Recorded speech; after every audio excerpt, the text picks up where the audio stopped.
आज के इस कार्यक्रम में सबसे पहले तो मैं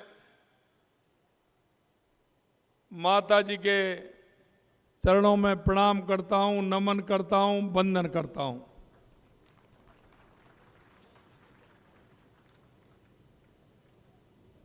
जसोल गांव में विराजी रानी भटियानी जी, मुंडी में विराजे भगवान शिव, खेड़ा गांव में विराजे भगवान विष्णु को भी मैं नमन करता हूं। ये मारवाड़ की धरती वीरता, त्याग, बलिदान, गौरक्षा, वचन पालन और परोपकार जैसे गुणों को स्थापित करने वाली इस धरती को भी मैं प्रणाम करता हूं। मैं इस पावन धरा पर विराजे सभी देवी देवताओं को भी मैं प्रणाम करता हूं। इस धरती पर हर युग में महान लोग देवी देवता अवतरण हुए हैं, जिन्होंने मानव रूप में जन्म लेकर असाधारण और मंगल कार्य किए हैं। मनुष्य मात्र को विकार रहित जीवन जीने का मार्ग बताकर ये हमारी पीढ़ियों में हमेशा प्रेरणा स्रोत रहेंगे। इसकी चरित्र गाथा का प्रचार प्रसार बहुत जरूरी है और ऐसे सम्मेलन, मेले, उत्सव, कथाएं, लोकगीत इस महासम्मेलन में मुझे आमंत्रित करने के लिए आपका आभार भी व्यक्त करता हूं। यहाँ देश भर से पधारे भक्तजनों का मैं अभिनंदन भी करता हूं। बाड़मेर यहाँ आने वाले को बहुत भाता है। रास्ते में पड़ने वाले गांव, पारंपरिक पोशाकों में पहने लोग, रेत पर पड़ती सुनहरी धूप को मनोहारी छवि आंखों में बस जाती है। यहाँ के दौरे जब देखते हैं तो वापस जाते समय उन्हीं की चर्चा होती है।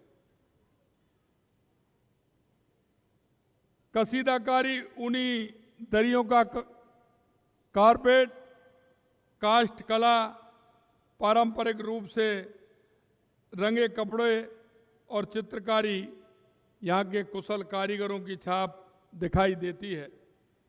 यहाँ के लोग कर्मठ हैं और विकास के हर क्षेत्र में आगे आ रहे हैं। मैं वायदा करता हूँ कि हमारी डबल इंजन की सरकार इस कर्मठ लोगों की धरती के विकास के लिए कोई कोर कसर नहीं छोड़ेगी। हमारी पिछली भाजपा सरकार ने यहाँ चालक नेती माता के पैनोरमा का निर्माण कराया था।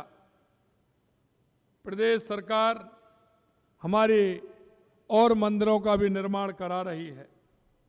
मैं हमारे बीच में इस कार्यक्रम में जिन्होंने इस मंदिर का निर्माण कराया है, यही मंदिर नहीं, राजस्थान में जहाँ आवश्यकता, चाहे तेजाजी का मंदिर हो या मातृकुंड्या में परशुराम जी का मंदिर हो और हमारे इतिहास पुरुष हों, गोगावेड़ी मंदिर हो, ऐसे बहुत सारे पैनोरमा को जिनको मूर्त रूप देने का काम किया, ऐसे माननीय हमारे अध्यक्ष मैं माननीय ओंकार सिंह जी लाखावत साहब को एक बार जोरदार तालियों से भी उनका स्वागत करो, उनका अभिनंदन करो कि ऐसे पैनोरमा उन्होंने राजस्थान भर में खड़े किए। ये हमारी संस्कृति को दर्शाने का काम करते हैं, ये हमारी विरासत को बताते हैं। आगे आने वाली पीढ़ी कि हमारे पूर्वजों ने अपने समय में क्या किया था, हमारे उन पूर्वजों ने किस तरह से आदताइयाँ आए थे, अभी मैं मंदिर के अंदर देख रहा था कि वहां जिस तरह से 450 और 500 साल पहले अवशेष दिखाई दे रहे थे। मैं आपसे कहना चाहता हूं मित्रों कि इस भारत मां के अंदर आदाताई लोग आए, कभी हूण आए, कभी कुषाण आए, कभी इस्लाम आया। उन्होंने हमारी संस्कृति को मिटाने का प्रयास किया, लेकिन हमारी संस्कृति को नहीं मिटा सके। वो इसी में समा गए और हमारी संस्कृति आज भी देश और दुनिया में जानी जाती है। हमारी संस्कृति के कारण हमारा देश विश्वगुरु था। हमारी शिक्षाएं, हमारी कलाएं, हमारी बुजुर्गों की धाती आज भी दुनिया में पहचानी जाती है।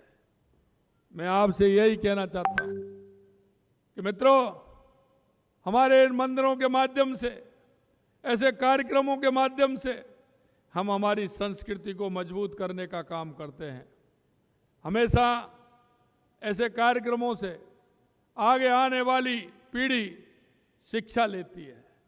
और मैं कहना चाहता हूं, हमारी संस्कृति वो संस्कृति है। दुनिया के लोग आते हैं, भारत को देखते हैं, भारत माँ की संस्कृति को देखते हैं, हमारे विचार को देखते हैं, और धीरे धीरे देश नहीं दुनिया पूरी भारत की तरफ देख रही है। और 21वीं सदी भारत की होगी। आज आप देख रहे हैं कि 2014 के बाद देश के यशस्वी प्रधानमंत्री नरेंद्र मोदी जी के नेतृत्व में भारत की स्थिति बदल रही है। आप देख रहे हैं कि किस तरह से गरीब कल्याण की योजनाएं पूरे देश के अंदर चल रही हैं। यही नहीं, हमारा विकास किस तरह से हो रहा है। 1000 से 1150 रुपये यानी 1150 रुपये कर दिए, ये मैं आपसे कहना चाहता हूं। यही नहीं, जो हमने आपके बीच में वायदे किए वो भी हमने पूरे किए हैं। युवाओं के साथ धोखा किया, पेपर लीक किया, हमने कहा SIT गठित करेंगे, वो भी हमने किया है। और यही नहीं, कांग्रेस झूठ बोलती है। हमेशा जब राज में आती है गरीबी हटाने का वायदा करती है, लेकिन वो गरीब तक नहीं पहुंचे। हमारी सरकार, हमारा एक एक कार्यकर्ता उस गरीब व्यक्ति के पास पहुंचता है। मैं आपसे निवेदन करना चाहता हूं कि हमारी सरकार अभी आपके गांव में आई थी।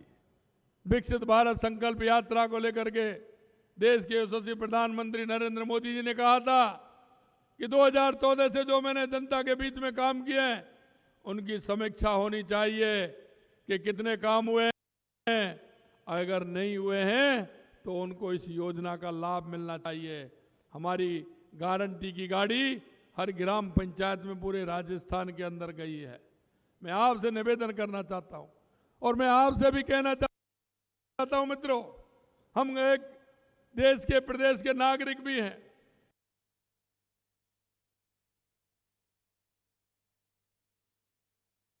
नागरिक होने के नाते हमारा भी कर्तव्य बनता है कि किसी भी योजना से कोई वंचित हमारा बहन है, हमारा भाई है, गांव में दूर दराज में रहने वाला कोई हमारा भाई है, उसकी योजना को लाभ नहीं मिला है, उसको भी उस योजना का लाभ मिले, ये चिंता हमें भी करनी है, क्योंकि हम भी इस देश के नागरिक हैं, प्रदेश के नागरिक हैं। आपसे मैं यही निवेदन करना चाहता हूं, आप गांव में जाइए, ढाणी में जाइए, आपके पड़ोस में देखिए, आपके पास में देखिए, कोई माता बहने, कोई व्यक्ति ऐसा तो नहीं है जिसको माननीय नरेंद्र मोदी जी की योजना को लाभ से वंचित हो। किस तरह का योजना उसको ले सकते हैं, कौन सी योजना में वो पात्र है, उसको लाभ मिल सकता है, उसको काम करने के लिए मौका मिल सकता है। अरे मोदी जी ने कहा है कि बैंकों में जाइए, बैंकों में वो जो मांगते हैं, क्या मांगते हैं, जाते हैं जब गारंटी मांगते हैं।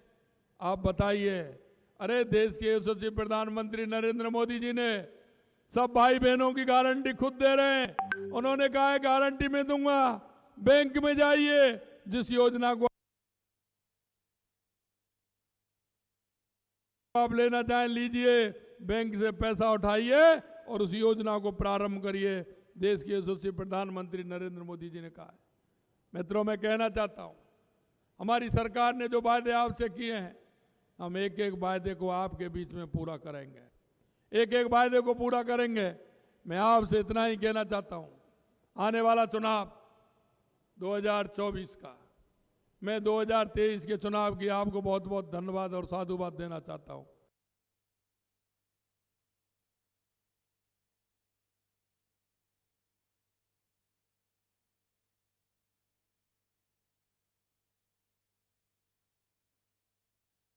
ये बात कहते हुए प्रधानमंत्री नरेंद्र मोदी के कार्यों की जमकर सराहना की है। 2014 के बाद पीएम मोदी ने विकास किया। मुख्यमंत्री भजनलाल शर्मा ने कहा कि पीएम का सपना है कोई गरीब बिना मकान के नहीं रहेगा। कुल मिलाकर केंद्र सरकार की योजनाओं का जो फायदा राजस्थान की जनता को मिला है, इन तमाम कार्यों को सीएम भजनलाल शर्मा यहां पर कहते हुए नजर आए। आज बाड़मेर के दौरे पर हैं और बैक टू बैक एक के बाद एक का कार्यक्रम में सीएम भजनलाल शर्मा आज अपने संबोधन के माध्यम से प्रधानमंत्री के आने वाला 2 महीने में चुनाव आ रहा है, लोकसभा का चुनाव आ रहा है, मोदी जी का चुनाव आ रहा है और राजस्थान में लगातार 2 बार से 25 की 25 सीट भारतीय जनता पार्टी की आ रही हैं। मैं आपसे यही कहना चाहता हूं, 25 सीट तो आएंगी, लेकिन वो इतने बड़े बहुमत के साथ आए, कोई भी लोकसभा की सीट 5 लाख से कम नहीं जीते, कोई भी बूथ ऐसा नहीं रहे जिस पर हमारी जीत नहीं हो। यह मैं आपसे निवेदन करना चाहता हूं, क्योंकि देश की संस्कृति, देश का विकास, हमारे देश का गौरव बढ़ाने वाले यशस्वी प्रधानमंत्री नरेंद्र मोदी जी हैं। आज आप देख रहे हो, हमने जो वायदा आपसे किया है वो पूरा किया है। हमने कहा था कि राम मंदिर हम बनाएंगे, तो आपके बीच में राम मंदिर बन के तैयार हो गया। हमने भी कहा है कि हमारे राजस्थान से कम 3 लाख लोगों को हम मंदिर के दर्शन कराएंगे। हमने जयपुर से हवाई जहाज भी प्रारंभ कर दिया और हर संभाग से हमारी 7 बसें प्रारंभ हो गई हैं जो मंदिर के दर्शन के लिए भी जाती हैं। हमने हमारे मंदिरों के उत्थान के लिए 300 करोड़ रुपए का प्रावधान भी किया है। जहां भी कहीं आवश्यकता होगी हम मंदिरों का जीर्णोद्धार भी करेंगे और मंदिरों का विकास भी करेंगे।